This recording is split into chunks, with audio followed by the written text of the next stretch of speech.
Chief of Defence Staff General Anil Chauhan, Lieutenant General Virendra Vats, Commandant Defence Services Staff College,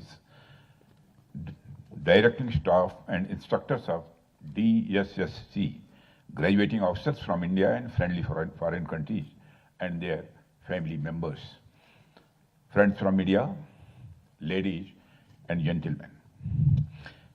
Before starting my address, I would like to express solidarity and support of the people of India for Myanmar and Thailand in face of the massive earthquake a few days ago.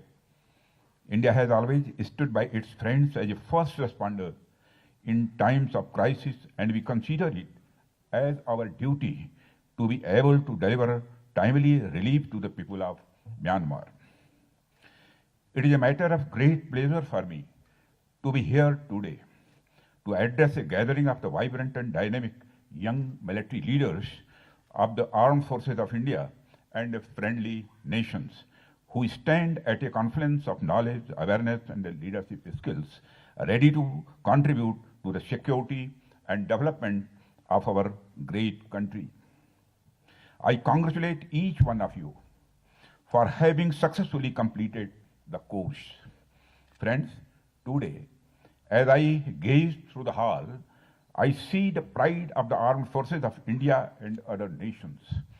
A generation of military leaders that will endure a period of accelerated change that will be accompanied by unique and disruptive challenges. And I also see the future strategic military leaders who will have the onerous task of ensuring the national security of your respective countries. Each one of you sitting here is destined to participate in the national efforts towards building a prosperous future for your people. A great responsibility awaits you. Friends, today I want to share some insights about the complex environment that you will face, the challenges that you will need to overcome, and the expectations that you will need to fulfill in your journey ahead.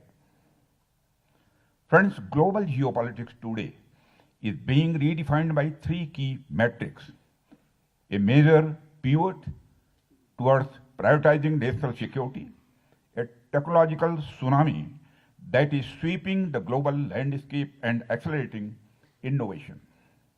As national security professionals, you will do well to study the menaces of these trends in depth if you have to stay ahead on a strategic military change curve. Friends, the global geopolitical situation is marked by tremendous flux, with rapidly shifting alignments, disruptions, and conflicts being the order of the day. Issues such as deglobalization, intense nationalism, resource scarcity, human migration, food security, climate concerns, and threat of global pandemics loom large. This is accompanied by the weaponization of trade and finance and anxieties that are created due to disruption of the supply chains, monopoly over disruptive technologies, and anxieties over the transparency of data flows. It is no surprise that the world is moving to an era of self-help and unilateral decisions, leading to a decline of the global institutions and order. And we are seeing this unfold before our very eyes today. Friends, technology today is a driving geopolitics and national security like never before. Artificial intelligence and the emerging basket of technologies, robotics, military autonomy, drones, quantum, blockchain, space, cyber, electronics, additive manufacturing, and the like are revolutionizing defense and war fighting in critical ways. Warfare is moving rapidly beyond the traditional domains of land, sea, and air to space, cyber, the undersea, and newer domains of creative endeavor, drones, for instance. has emerged in Ukraine-Russia conflict virtually as a new arm, if not a transformative science. The majority of the losses of the soldiers and the equipment have been attributed neither to traditional artillery nor to armor, but to drones. Space capacities in the low Earth orbit, similarly, are transforming military intelligence, persistent surveillance, positioning, targeting, and communications, thus taking combat to a new high. The power of technological innovation in combat threats is breathtaking indeed. Friends, the ongoing conflicts and the contemporary trends highlight the fact that the traditional notions of warfare are being rewritten. Emerging technologies are impacting the character of war with unmanned systems and advent of the artificial intelligence forecasting an era of autonomous warfare. Warfare today has gone beyond the traditional battlefields of land, sea, and air, and armed forces will increasingly need to operate jointly in multi-domain environment where cyber, space, and information warfare will be as potent as conventional operations. We are in the age of the gray zone and hybrid warfare, where cyber attacks, disinformation campaigns, and economic warfare have become tools that can prosecute and achieve political military aims without a single shot being fired. Friends, India and the world today faces a diverse range of security challenges. In our case, we face persistent threats along our northern and western borders. This is further compounded by the threat of the proxy war and terrorism emanating from the epicenter of terrorism in our neighborhood. Ongoing conflict in West Asia and geopolitical tensions in the Indo-Pacific to our east have their impact on our overall security calculus. In addition, capability to address non-traditional security threats to include natural disasters and the climate change effects are increasingly becoming important. This brings me to the question that what does this imply for all of you?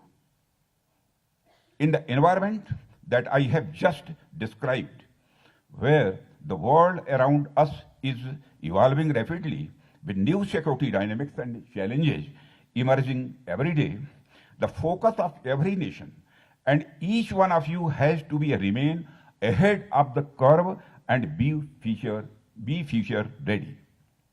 Friends, as India moves towards our Prime Minister's visionary goal of the Viksit Bharat by 2047, a fully developed, self-reliant, and globally respected India, it is imperative to recognize that this vision rests firmly on two fundamental pillars. Surakshit Bharat, or secure India, and Sashakt Bharat, or strong India. While Surakshit Bharat gives us the confidence to dream, Sashakt Bharat gives us the strength to achieve those dreams. Our armed forces, through unwavering vigilance and sacrifice, ensure a secure India. So how are we to achieve this vision? Friends, I feel the approach has to be guided by the Defense Service Staff College. Here, with 8 to 10 years of the average service, you have a long career span ahead of you, where you could be the future change makers. Let me explain how. The start point has to be the development and the modernization of our armed forces. Technology today is not a support element but a decisive enabler of operations. Our armed forces must therefore not only keep pace with technological changes, but also lead it. The need for us is to develop low-cost, high-tech solutions and enhance the fighting capability of the armed forces. In order to remain capable and relevant for future wars, we need to vigorously pursue the transformation of our armed forces. New perspectives, doctrines, concepts of operation, and structures need to be created and refined in keeping with the changing nature of threats and war fighting methodologies. Friends, as I highlighted earlier, the canvas of the threats that we face and therefore the need to respond to has to be enhanced. So while enhancing our capabilities to prosecute conventional war and respond to conventional threats, we must ensure that we cater for capability and capacity to address the challenges of non-traditional threats as well. The need to respond to natural disasters is a case in point. Friends, the second important aspect is that this focus on development and modernization is increasingly realized through Atmanirbhar or self-reliance in defense. Lessons of the ongoing conflicts teach us that building resilient, indigenous, and future-ready defense technological and the manufacturing ecosystem is not an option but a strategic necessity. Thirdly, protecting the national security of our nation will require us to enhance synergy between all components of our national power. Therefore, fostering a whole-of-nation approach while undertaking actions in the entire spectrum of diplomatic, informational, military, economic, and technological domains is key to ensuring success in this endeavor. Finally, we need to remember that achieving a better future and prosperity for our peoples and the nation will always remain a collective pursuit. Increasing connectivities and dependencies among countries and peoples implies that the multitude of the challenges are better faced in concert with each other than individually. Mutual interest and synergy will help us to achieve such concert at sub-regional, regional, and even global levels. Friends, 10 years ago, our Prime Minister Sri Narendra Modi laid the foundation of the vision of the Sagar, which stands for security and growth for all in the region. This vision was for the stability and the prosperity of the Indian Ocean region. Today, we have taken this further and our Prime Minister has announced our vision for the global South, which going beyond Sagar is defined as Mahasagar. That is mutual and holistic advancement of the security and growth across regions. Friends, in pursuit of our need to modernize and remain relevant for the future, Ministry of Defense has decided to observe year 2025 as the year of reforms. This would aim at transforming the armed forces into a technologically advanced, combat-ready force capable of multi-domain integrated operations. 9 broad areas have been identified, and addressing the entire range of modernization imperatives to include defense acquisition and procedural reforms. I am pleased to share that collectively we are making significant progress on the goals we have set for ourselves. Friends, this brings me to the final question of what is your role and responsibility in this entire endeavor.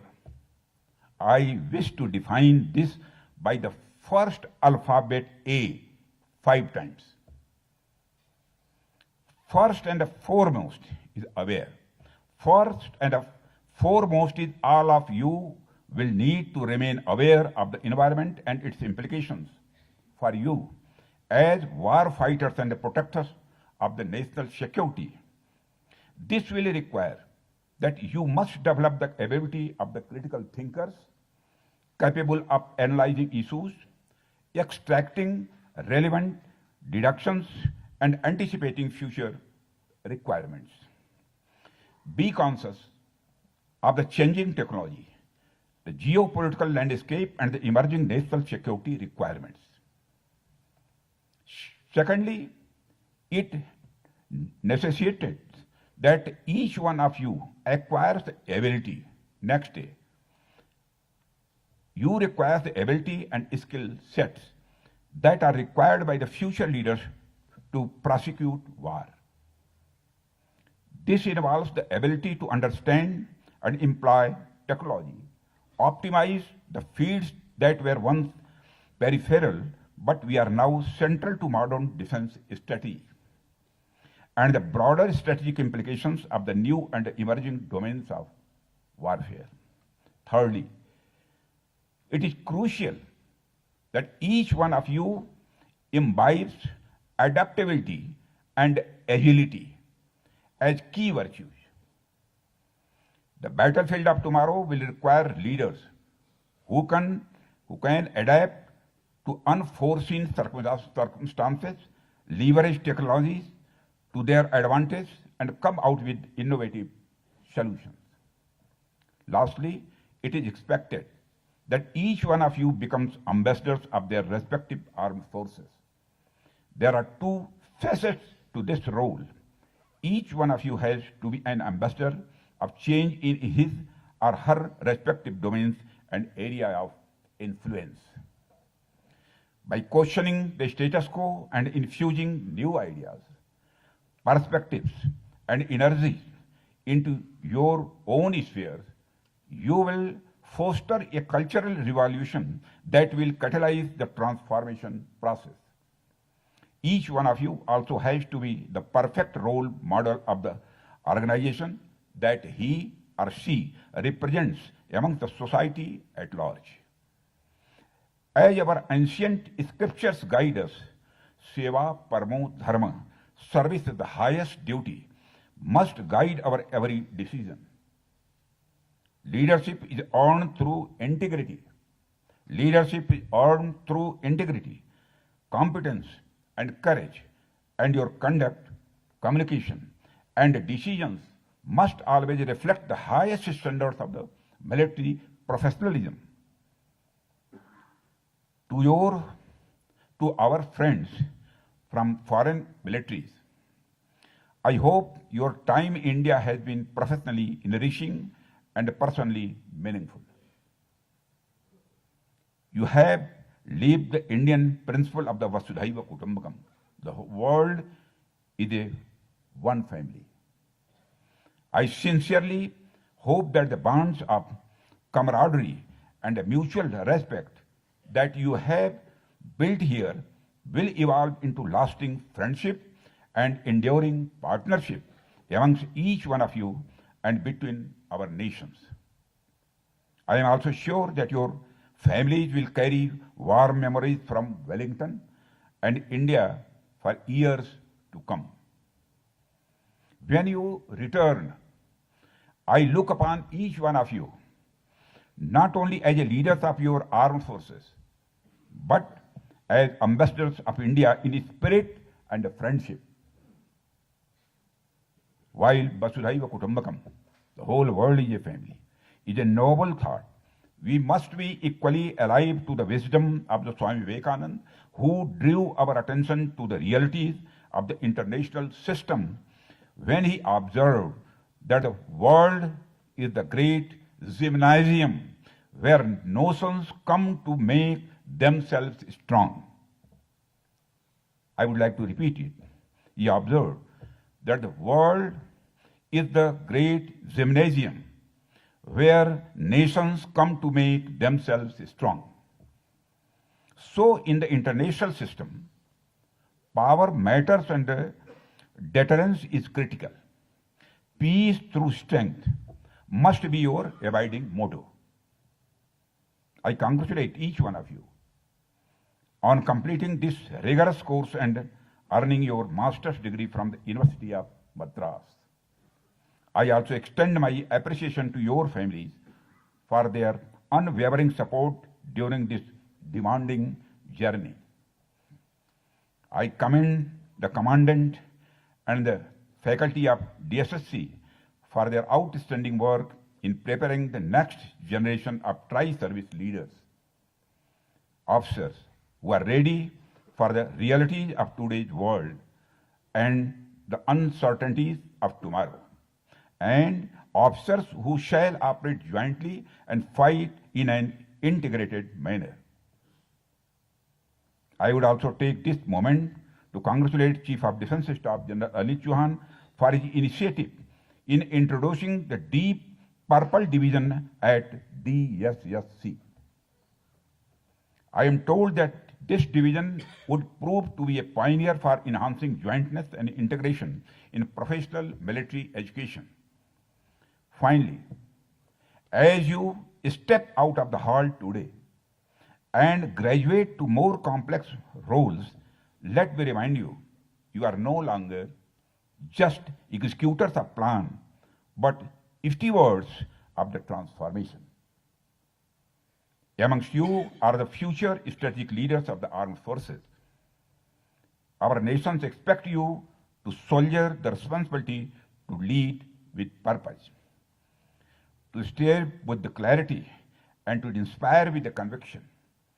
Dreams of Viksit Bharat and safety and security of our nations ride on your passion, commitment, and a strong will.